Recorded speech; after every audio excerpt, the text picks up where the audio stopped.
acted as the exporter of raw material and importer of finished goods. And exporter of raw material means कि raw material like jute, cotton was available in India in ample quantity, or you could say कि enough quantity India had the raw material, okay, which was taken by Britain in the British industries.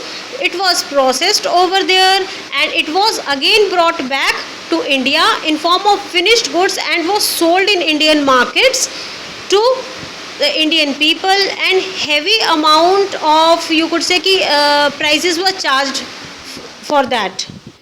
So as we all know कि Britain extracted our raw material and took it to Britain and processed it in form of finished goods and brought it back to India. The taking away of raw material, that is, you could say कि that was importing the raw material or exporting the raw material. That was exporting the raw material. Okay, they exported it to Britain. Okay, that was exporting. Exporting to Britain means it was totally duty free, or no taxes were levied on that. And when the raw material was processed, when it was brought back in the form of finished good to Indian markets, those finished goods were also brought into India, imported to India duty free. So ultimately, the point stands in front of us that import and export for Britishers, it was totally duty free.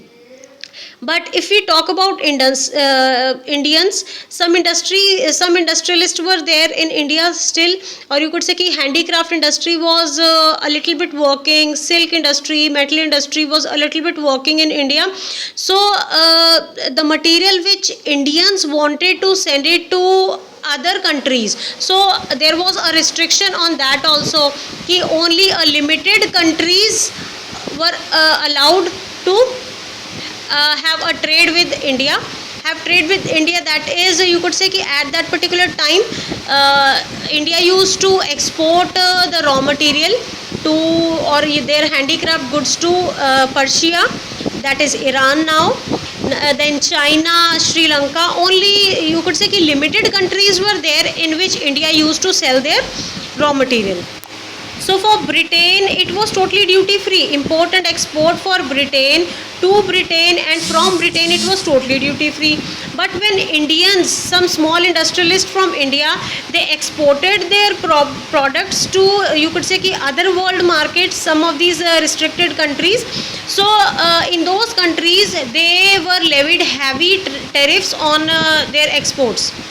So it became very difficult for them to survive at that time.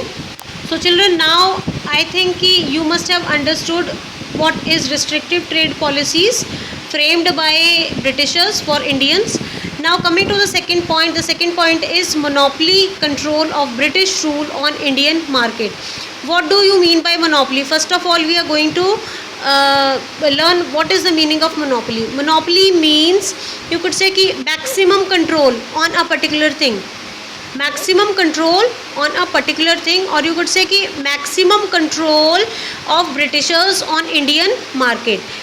Britishers controlled our Indian market by selling their finished goods which they imported from Britain, okay, in the Indian market, and they conquered Indian market and had a maximum control. Our small industrialists were not allowed to sell their goods, or you could say कि heavy tariffs was laid on them. So it was very difficult to compete with Britishers, or you could say कि British products. And Indian product, you could say कि it was very less market of Indian product existed, and only maximum market was there of British products.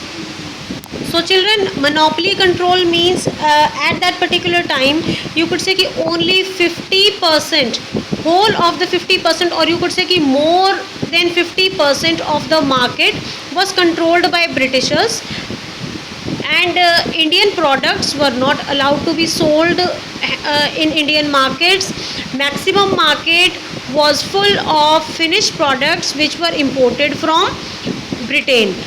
Handmade products इसकी value बहुत कम हो गई थी and finished goods or you could say कि machine goods imported from Britain were high in demand.